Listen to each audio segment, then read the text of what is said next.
भगवते वासुदेवाय. तर आपण श्रीमद भागवत महापुराण पाहत आहोत आणि त्यातील हा आपला 9वा स्कंद.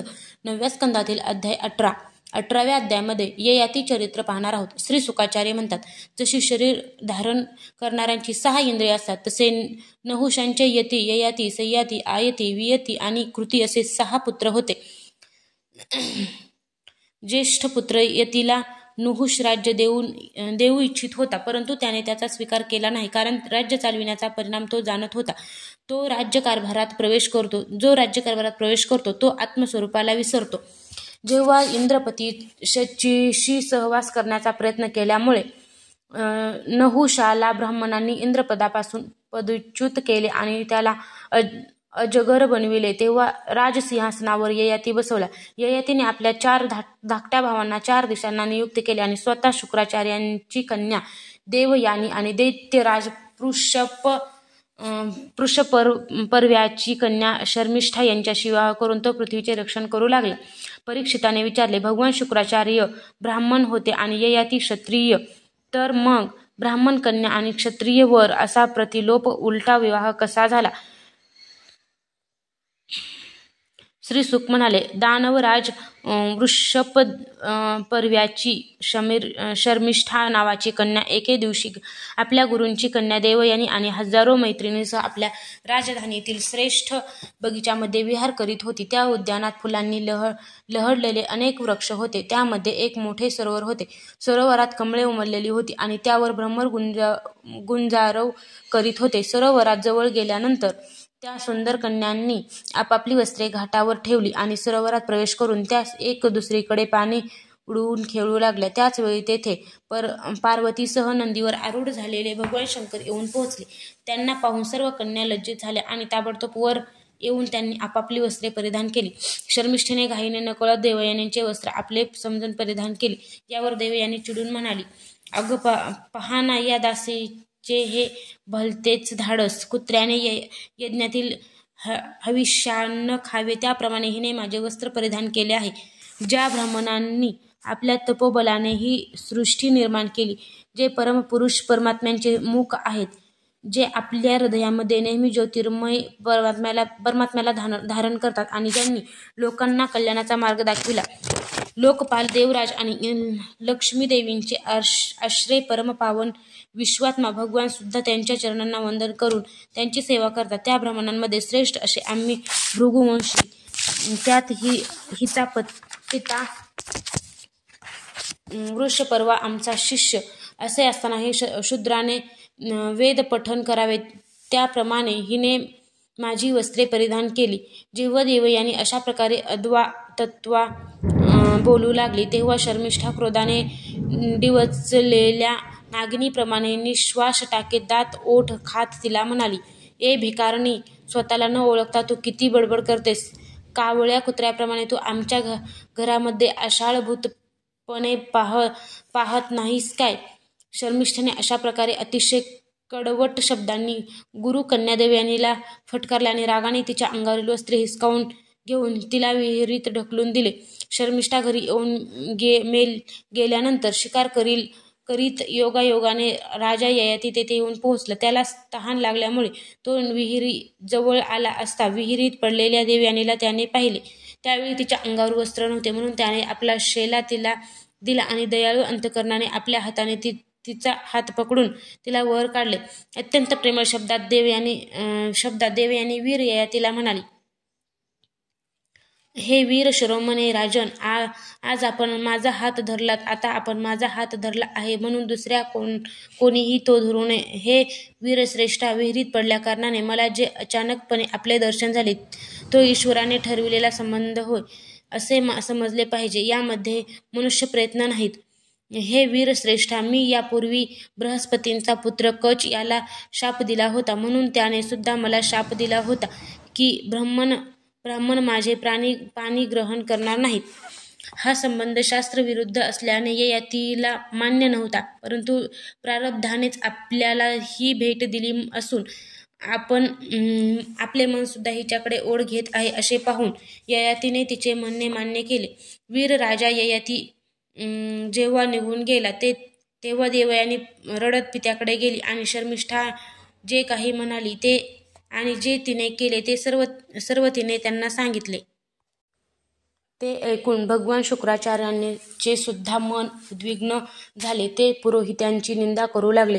त्यांनी असा विचार केला की यापेक्षा कबुतराप्रमाणे धान्य वेचून खाणे सुद्धा चांगले. म्हणून ते कन्या देवयानीला बरोबर घेऊन नगराच्या बाहेर पडले. वृषपर्व्याला हे समजले तेव्हा गुरु शत्रूला जाऊन मिळू नये म्हणून त्यांना प्रसन्न करण्यासाठी त्याने रस्त्यातच त्यांच्या चरणांवर लोटांगण घातले. भगवान शुक्राचार्यांचा क्रोध तात्कालिक होता.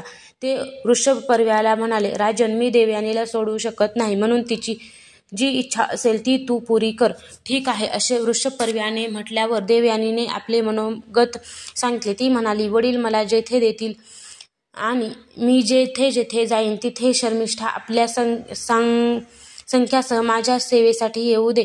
आपल्या परिवारावर आलेले संकट आणि त्याच्या कार्यांचे महत्त्व पाहून शर्मिष्ठेने देवयानीचे म्हणणे मान्य केले आणि 1000 संख्यासह ती दासीप्रमाणे तिची सेवा करू लागली. शुक्राचार्यांनी देवयानीचा विवाह ययातीबरोबर लावून दिला आणि शर्मिष्ठेला दासी म्हणून देऊन त्याला सांगितले की राजन, हिला तुझ्या शय्येवर कधीही घेऊ नकोस. परीक्षिता, थोड्याच दिवसानंतर देवयानी पुत्रवती झाली.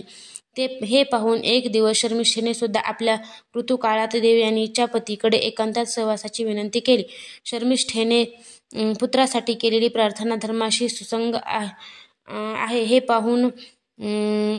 पाहून शुक्राचार्यांचे वचन लक्षात असूनही धर्मज्ञ ययातीने प्रारब्धावर भरवसा ठेवला. यदू आणि तुर्वसु असे देवयानीला 2 पुत्र झाले आणि शर्मिष्ठेला द्रुहु, अनु आणि पुरु असे 3 पुत्र झाले. मानी देवयानीला जेव्हा समजले की शर्मिष्ठेला सुद्धा आपल्या पतीपासूनच गर्भ राहिला होता तेव्हा ती रागाने जळत फळत पित्याच्या घरी गेली. कामे ययातीने गोड शब्दांनी पाय चेपणे इत्यादी पद्धतीने देवयानींची समजूत घालण्याचा प्रयत्न केला. तिच्या पाठोपाठही तो गेला, परंतु तिने तिचे मन वळवू शकला नाही.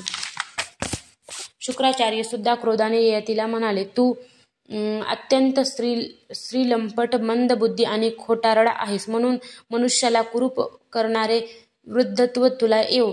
ययाती म्हणाला, ब्राह्मण, आपल्या कन्येबरोबरच्या विषयभोगात अजून मी तृप्त झालो नाही. यावर शुक्राचार्य म्हणाले, ठीक आहे, जो तुला आपले तारुण्य देईल त्याला वृद्धत्व देऊन त्या बदल्यात खुशाल तारुण्य घे. शुक्राचार्याने जेव्हा अशी व्यवस्था सांगितली तेव्हा ययाती आपल्या ज्येष्ठ यदू नावाच्या पुत्रास म्हणाला, पुत्रा, तू तुझे तारुण्य मला दे आणि तुझ्या आजोबांनी दिलेले हे म्हातारपण तू स्वीकार, कारण हे पुत्रा, मी अजून विषय भोगून तृप्त झालो नाही, म्हणून तुझे आयुष्य घेऊन मी काही वर्ष विषयानंदाचा उपभोग घेईन.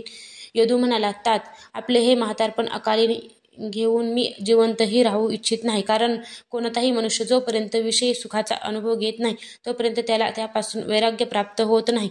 परीक्षिता, अशा प्रकारे तुर्वसु, दुर्हु आणि अनुने सुद्धा आपल्या पित्याचे म्हणणे मान्य केले नाही. खरे म्हणाल तर त्या मुलांना धर्मांचे तत्व माहीत नव्हते. या अनित्य शरीरालाच ते नित्य मानित होते. शेवटी ययातीचे सर्वात धाकटा परंतु गुणांनी श्रेष्ठ अशा आपल्या पुरु नावाच्या पुत्राला विचारले आणि म्हटले, पुत्रा, आपल्या मोठ्या भावांप्रमाणे तू माझे म्हणणे टाळू नकोस. पुरु म्हणाला, तात, ज्यांच्या कृपेने मनुष्याला परमपदाची प्राप्ती होऊ शकते आणि ज्याने आपल्याला शरीर दिले अशा वडिलांच्या उपकारांची परतफेड या जगात कोण करू शकेल. जो पित्याच्या मनाप्रमाणे न सांगताही वागतो तो उत्तम पुत्र. सांगितल्यानंतर आज्ञा पालन करणाऱ्या पुत्राला मध्यम म्हटले जाते. जो आज्ञा केल्यानंतर सुद्धा मनात नसतानाही तिचे पालन करतो तो अधम पुत्र होय, आणि जो कोणत्याही प्रकारे पित्याच्या आज्ञेचे पालन करीत नाही त्याला पुत्र म्हणणे चूक आहे.